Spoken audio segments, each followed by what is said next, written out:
অর্থ গ্রহণ করতে হবে। ইমাম নববী রাহমাতুল্লাহি আলাইহি স্পষ্ট আকারে বলেছেন, আল্লাহর সিফাতের বাহ্যিক অর্থ উদ্দেশ্য না, প্রকাশ্য অর্থ উদ্দেশ্য না। আমার সালাফি ভাইদেরকে প্রশ্ন করতে চাই, যে আকীদা ইমাম আবু হানিফার আকীদা নয়, সে আকীদা কিভাবে সালাফি আকীদা হয়? আপনি কি কখনো একটু যাচাই করেছেন যে আমার শায়খরা আমাকে সালাফি আকীদা নামে যে আকীদা দিচ্ছে আসলেই সেটা সালাফদের আকীদা কিনা? আমি একটা মাসালা আপনাদেরকে দেখালাম, আসুন আপনাদেরকে আরেকটা মাসালা দেখাই।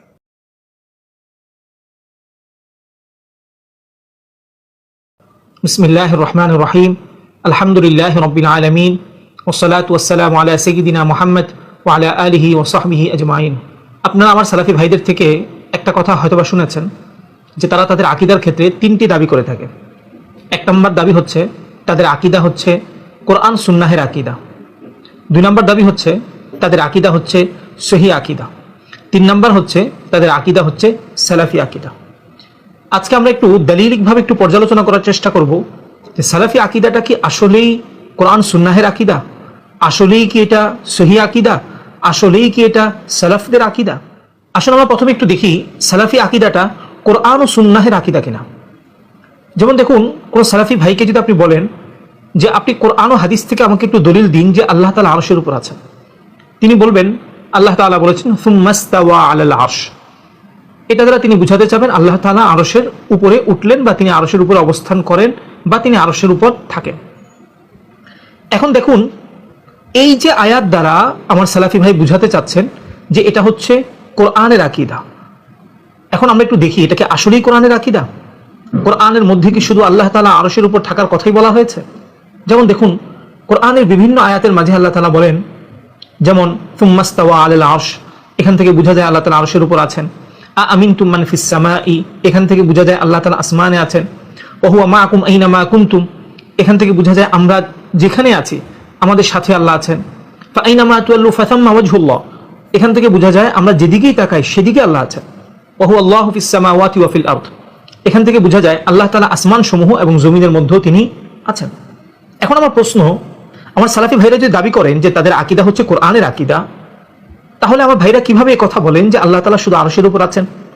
কেননা আমি যে আয়াতগুলো বললাম এই সবগুলো তো কোরআনের আয়াত, এগুলো তো এমন না যেগুলো তাওরাতের আয়াত, এগুলো তো এমন না যেগুলো ইনজিলের আয়াত, এই সবগুলো হচ্ছে কোরআনের আয়াত। এখন আমার সালাফি ভাইরা যদি বলেন যে আমরা কোরআনের অনুযায়ী আকীদা রাখি, তাহলে তো আপনার এই কথাও বলতে হবে আল্লাহ আসমানে আছেন, আল্লাহ জমিনে আছেন, আল্লাহ আমাদের সাথেও আছেন।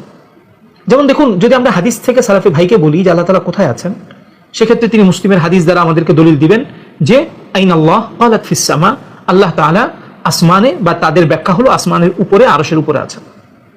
অথচ আমরা দেখি বুখারী হাদিসের মধ্যে এসেছে যে নবীজি সাল্লাল্লাহু আলাইহি ওয়াসাল্লাম স্পষ্ট আকারে বলেছেন ইন্না রাব্বাহু বাইনাহু ওয়া বাইনাল কিবলা, অর্থাৎ যখন কোনো ব্যক্তি সালাতে আদায় করে তখন তার মাঝে এবং কিবলার মাঝে তার রব থাকে। অর্থাৎ মুসলিমের হাদিস বলছে আল্লাহ তাআলা সালাফিদের ব্যাখ্যা অনুযায়ী আরশের উপর আছেন। বুখারীর হাদিস বলছে নামাজরত ব্যক্তি এবং কিবলার মাঝে আল্লাহ তাআলা থাকেন। এখন আমি আমার সালাফি ভাইদের নিকট ইনসাফের সাথে প্রশ্ন রাখতে চাই, আপনাদের আকীদা কি আসলেই কোরআনের আকীদা? আপনাদের আকীদা কি আসলেই হাদিসের আকীদা? আমি আশা করি আপনারা এই বিষয়টা নিয়ে একটু চিন্তা করবেন। দেখবেন এখানে আপনাদের শায়খরা বলবে যে উপরের যে আয়াতগুলো এগুলো হচ্ছে আল্লাহ তাআলার থাকার দলিল, নিচের যে আয়াতগুলো এই আয়াতগুলোর ব্যাখ্যা হবে। আপনি আদবের সাথে ওই শায়খকে জিজ্ঞাসা করেন যে শায়খ, এই যে ব্যাখ্যাটা আপনি দিচ্ছেন এটা কোন আয়াতের মধ্যে এসেছে? এই যে ব্যাখ্যাটা আপনি দিচ্ছেন এই ব্যাখ্যাটা কোন হাদিসের মধ্যে এসেছে? যদি আপনার শায়খ দিতে পারে তাহলে আপনি তার আকীদা গ্রহণ করুন, আর যদি তিনি না দিতে পারে তাহলে আপনি কোরআন ও সুন্নাহের আকীদা এই কথাটা অন্তত বলবেন না। আল্লাহ তাআলা আমার সালাফি ভাইদেরকে বিষয়টা বোঝার তৌফিক দান করুক, আমিন। দ্বিতীয় বিষয় হলো, আমার সালাফি ভাইরা বলেন যে তাদের আকীদা হলো সহিহ আকীদা। আমার সামনে দুটি কিতাব আছে। এই কিতাবটি হচ্ছে শাইখ আবু বকর জাকারিয়া সাহেবের লিখিত কিতাব রহমান আরশের উপর উঠেছেন। এই কিতাবটি শাইখ আবু বকর জাকারিয়া সাহেবের সম্পাদনায় বের হয়েছে। এই যে কিতাবটা শাইখ আবু বকর জাকারিয়া সাহেব এই কিতাবটা লিখেছেন এবং কিতাবের শুরুতে তিনি একটা হাদিস উল্লেখ করেছেন হযরত আব্দুল্লাহ ইবনে রাওয়াহা রাদিয়াল্লাহু তাআলা আনহু থেকে, ওয়া ফাওকাল আরশি রব্বুল আলামিন, অর্থাৎ আব্দুল্লাহ ইবনে রাওয়াহা থেকে বর্ণিত আছে যে তিনি বিশ্বাস করতেন বিশ্বজগতের প্রতিপালক তিনি আরশের উপর আছেন। এবার আসুন আপনাদেরকে মজার একটা জিনিস দেখাই। এই যে কিতাবটা, এই কিতাবটা শাইখ আবু বকর জাকারিয়া সাহেবের সম্পাদনায় বের হয়েছে। এই কিতাবের 155 নম্বর টিকা, অর্থাৎ 155 নম্বর টিকাতে যে হাদিস সম্পর্কে আলোচনা করা হচ্ছে ওই হাদিসটাই হচ্ছে আব্দুল্লাহ ইবনে রাওয়াহার হাদিস। এবং দেখুন এখানে স্পষ্ট ভাষায় লেখা আছে এই ঘটনার সনদ দুর্বল ও বিচ্ছিন্ন। এখন আমি আমার সালাফি ভাইদের নিকট কিছু প্রশ্ন রাখতে চাই। যেমন দেখুন ভাই, আবু বকর জাকারিয়া সাহেব রহমান আরশের উপর কিতাবটি লিখেছেন। এই কিতাবটা তিনি শুরু করেছেন, বা আমরা বলতে পারি বিসমিল্লাহ করেছেন, এমন একটা হাদিস দিয়ে যে হাদিসটা তার সম্পাদনার কিতাবের মধ্যেই লেখা আছে জয়ীফ হাদিস। এবার আপনি নিজেকে একটু প্রশ্ন করেন তো, এই আকিদা কিভাবে সহিহ আকিদা হয়? দেখুন, আবু বকর জাকারিয়া কোনো পাগল না, আবু বকর জাকারিয়া এতটা মূর্খ না যে আল্লাহ তাআলা আরশের উপর আছেন এই বিষয়ের মধ্যে কোনো একটা সহিহ হাদিস থাকবে সেটাকে তিনি উল্লেখ না করে তিনি কোনো জয়ীফ হাদিস দিয়ে কিতাব শুরু করবেন। আবু বকর জাকারিয়া এতটা মূর্খ না, অথবা তিনি এতটা বোকা না। আবু বকর জাকারিয়া সাহেব নিজেও জানেন, যদিও আমার সালাফি ভাইরা জানেন না, যে আল্লাহ তাআলা আরশের উপর আছেন এই বিষয়ের মধ্যে কোনো সহিহ হাদিস পাওয়া যায় না। এই জন্যই তিনি কিতাবটা শুরু করেছেন একটা জয়ীফ হাদিস দিয়ে, একটা বিচ্ছিন্ন বর্ণনা দিয়ে। এখন এই যে একটা বাস্তবতা, এই বাস্তবতা তো বলা যাবে না, কারণ এই বাস্তবতা যদি বলা যায় তাহলে তো আমার সালাফি ভাইরা যারা আছেন তারা তো আবু বকর জাকারিয়া সাহেবের এই আকীদা নেবেন না। কারণ সালাফিদেরকে শুরু থেকে বলা হয় আমরা তোমাদেরকে যা দিব তা সহি দেব। এখন যদি বলি আমরা যে আকীদা দিচ্ছি আকীদা হচ্ছে জয়ীফ আকীদা, কোনো সালাফি তারা গ্রহণ করবে না। এখন কোনো সালাফি যেন এখানে সন্দেহ না করে, এজন্যই মূলত আপনাদেরকে যে আকীদাটা দেওয়া হচ্ছে সেখানে শিরোনাম দেওয়া হচ্ছে সহিহ আকীদা। বাস্তবতা হলো এটা কোনো সহিহ আকীদা না, এবং এটা হচ্ছে জাল জয়ীফের আকীদা। আবু বকর জাকারিয়ার কাছে যদি একটা সহিহ হাদিস থাকতো সে অবশ্যই সেই সহিহ হাদিস দ্বারা এই কিতাব শুরু করত। দেখবেন তিনি বলবে এ বিষয়ে হাজার হাজার দলিল আছে। এগুলো হচ্ছে আমার সালাফি ভাইদেরকে সান্ত্বনা দেওয়া এবং তারা যেন আবু বকর জাকারিয়া সাহেবের গুমরাহি বুঝতে না পারে, এই জন্যই বক্তব্যটা পেশ করা। দেখুন, চিন্তা করে দেখুন আপনি একটু, যদি এই বিষয়ের মধ্যে একটা সহিহ হাদিস থাকতো তাহলে কি তিনি কখনো জয়ীফ হাদিস দিয়ে শুরু করতেন? করতেন না। কারণ তিনি নিজেও ভালো করে জানেন আল্লাহ তাআলা আরশের উপর আছেন এই বিষয়ে কোনো সহিহ হাদিসও পাওয়া যায় না। এই জন্যই তিনি মূলত এই আকীদাটাকে বা এই কিতাবটাকে তিনি শুরু করেছেন একটা জয়ীফ বর্ণনা দিয়ে, কোনো মানুষ যেন সন্দেহ না করে। এজন্য তিনি এখানে শিরোনাম দিয়েছেন আমরা যেটা দিচ্ছি সেটা হচ্ছে সহিহ আকীদা। আসলে এটা হলো সম্পূর্ণ একটা মিথ্যাচার এবং সম্পূর্ণ একটা ধোঁকাবাজি। একটা কিতাব শুরু হয় জয়ীফ হাদিস দিয়ে, আবার সেই কিতাবটা কিভাবে সহিহ আকীদার কিতাব হয়? যে আকীদা শুরু হয় জয়ীফ হাদিস দিয়ে সে আকীদা কিভাবে সহিহ আকীদা হয়? আসলে সালাফিরা হলো এইখানে মিসকিন, তাদের কাছে কোনো দলিল নাই, শুধু চাপাবাদি ছাড়া আর কিচ্ছু নেই। এখন তাদের বাস্তবতা যেন কেউ বুঝতে না পারে এই জন্য শিরোনাম দেয় সহিহ আকীদা। বাস্তবতা হলো এটা হলো জাল জয়ীফের আকীদা, এটা হলো দেহবাদী আকীদা। তৃতীয় বিষয় হলো আমার সালাফি ভাইরা মনে করেন যে তাদের আকীদা হলো সালাফদের আকীদা। আমি কয়েকটা উদাহরণ দিচ্ছি। যেমন দেখুন, এই যে একটি কিতাব, এটা হচ্ছে শেখ মোহাম্মদ আসাদুল্লাহ আল গালিব সাহেবের আকীদার কিতাব আকীদা ইসলামিয়া। এই কিতাবের 6 নম্বর পৃষ্ঠার মধ্যে তিনি উল্লেখ করেন আহলে হাদিসগণ আল্লাহর নাম ও গুণাবলী সংক্রান্ত আয়াত ও সহিহ হাদিস সমূহকে প্রকাশ্য অর্থে গ্রহণ করে থাকে। দেখুন, ইয়াদুন একটা শব্দ যেটার প্রকাশ্য বা বাস্তবিক অর্থ হচ্ছে হাত বা অঙ্গ। ইয়াদুনের রূপক অর্থ হচ্ছে ক্ষমতা, বিভিন্ন অর্থে এটা ব্যবহৃত হয়। এবং আমরা অনেক সময় বলি তার হাত কিন্তু অনেক লম্বা, এটা দ্বারা তার ক্ষমতা বোঝানোর উদ্দেশ্য। এখন আমার সালাফি ভাই, আপনারা কি হাত দ্বারা কুদরত উদ্দেশ্য নেন? না, আমরা নেই না। কি উদ্দেশ্য নেন? আপনার উদ্দেশ্য নেন হচ্ছে প্রকাশ্য অর্থ, আপনার উদ্দেশ্য নেন হচ্ছে বাহ্যিক অর্থ। তো হাতের বাহ্যিক অর্থ কি? হাতের প্রকাশ্য অর্থ কি? অঙ্গ। দেখুন, ইমামে আজম আবু হানিফা রাহমাতুল্লাহি আলাইহি আজ থেকে 1000 বছর পূর্বে তার প্রসিদ্ধ আকীদার কিতাব আল ফিকহুল আবসাতের মধ্যে উল্লেখ করেন ইয়াদুল্লাহি ফাওকা আইদিহিম লাইসাত কাআইদি খালকিহি ওয়া লাইসাত বিজারিহাতিন। আল্লাহর ইয়াদ মানুষের ইয়াদ বা হাতের মতো নয় এবং তা কোনো অঙ্গ নয়। দেখুন, এখানে ইমামে আজম আবু হানিফা রাহমাতুল্লাহি আলাইহি স্পষ্ট আকারে বলছেন যে হাত কোনো অঙ্গ নয়, অথচ হাতের প্রকাশ্য অর্থ কিন্তু অঙ্গ। তার মানে বোঝা যায় ইমাম আবু হানিফা রাহমাতুল্লাহি আলাইহি হাতের প্রকাশ্য এবং বাস্তবিক অর্থ গ্রহণ করতেন না। ইমাম নববী রাহমাতুল্লাহি আলাইহি, যা রিয়াদুস সালেহিন আমার সালাফি ভাইরাও পড়েন, আপনি কি জানেন ইমাম নববী রাহমাতুল্লাহি আলাইহি এই বিষয়ের মধ্যে কি বলেছেন?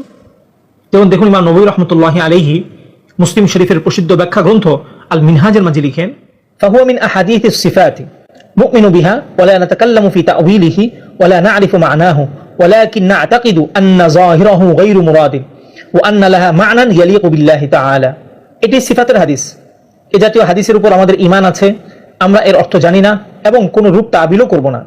তবে আমরা এই বিশ্বাস রাখবো যে বাহ্যিক অর্থ উদ্দেশ্য নয়, বরং আল্লাহ তাআলার শান অনুযায়ী শব্দগুলোর অর্থ রয়েছে। দেখুন, এখানে ইমামে আজম আবু হানিফা রাহমাতুল্লাহি আলাইহি সুস্পষ্ট আকারে বলছেন যে হাত কোনো অঙ্গ না। আসাদুল্লাহ গালিব সাহেব বলছেন প্রকাশ্য অর্থ গ্রহণ করতে হবে। ইমাম নববী রাহমাতুল্লাহি আলাইহি স্পষ্ট আকারে বলেছেন আল্লাহর সিফাতের বাহ্যিক অর্থ উদ্দেশ্য না, প্রকাশ্য অর্থ উদ্দেশ্য না। আমার সালাফি ভাইদেরকে প্রশ্ন করতে চাই, যে আকীদা ইমাম আবু হানিফার আকীদা নয়, সে আকীদা কিভাবে সালাফি আকীদা হয়? আপনি কি কখনো একটু যাচাই করেছেন? যে আমার শায়খরা আমাকে সালাফি আকীদা নামে যে আকীদা দিচ্ছে আসলেই সেটা সালাফদের আকীদা কিনা?